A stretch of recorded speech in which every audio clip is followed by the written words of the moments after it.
So this was my schedule for my other semester, for my second semester. In the past, the previous one, I showed you my first schedule for my first semester. This is the second semester. So the layout is similar, it's just the hours are different. My second semester, I had to take different classes and some classes filled up and I just couldn't get the times that I wanted. You will probably face that as well. Let's say that you planned out all your schedule, all your classes, and then once you try to apply for those classes, you realize that it's all filled up. This usually happens if you're a freshman or a sophomore because seniors and juniors, basically upperclassmen, they get priority when it comes to class registration. So, if it's your first semester at community college, chances of you getting the schedule that you want is pretty slim. So you got to make some adjustments, which isn't too bad at all. My second semester, this was basically how my schedule went. I would work at Jamba Juice. I'd take the opening shift, 5 a.m. I woke up at 4 a.m. I worked till 2 p.m. It was actually like 1:30, but I just put 2 just to be safe with the schedule, with the time.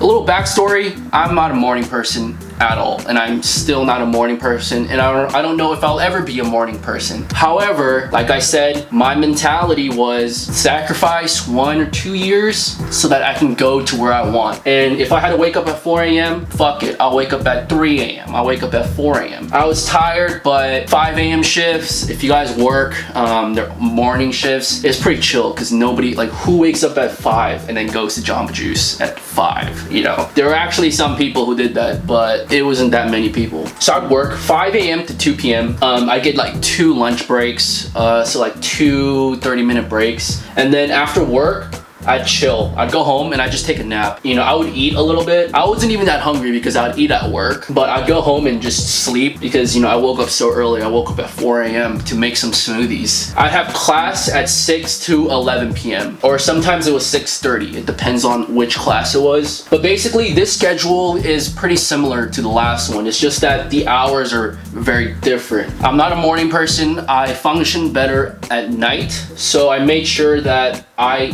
maxed out all my classes at night. So 6 to 11 p.m. That was like 5 hours, and it wasn't 5 hours straight. I'm not in class 5 hours straight. This was 2 classes, I believe. It was like 1 2-hour class and then 1 3-hour class for English because they have lab, and lab is like an extra 30 minutes or an extra hour. But usually, for classes that are long, for like 3-hour plus classes, the teachers are usually very chill. They don't make you stay the full 3 hours.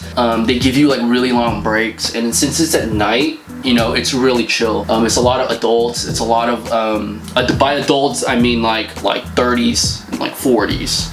Yeah, because they're like working, they gotta take care of the kids. You're gonna deal with that kind of stuff. I was 18 and I was working next to some grandma, and I'm not even kidding. It was weird at first, but hey man, you gotta do what you gotta do, right? So what I'm trying to stress, you should work because, like I said, you're making money, but more importantly, you're being productive with your time, with how you use your time. Time is valuable. You don't want to sit home, play video games all day and then go to work or go to school the next day, And this is coming from a guy who likes to play video games. NBA 2K, if you're into that, I'm into that as well. But what I'm trying to stress is that be productive, be wise with your time. When you're at community college for 1 or 2 years, don't expect yourself to have fun. It's not a time of having fun. It's a time of working. It's a time of developing yourself and being consistent with the goals that you set so that you can transfer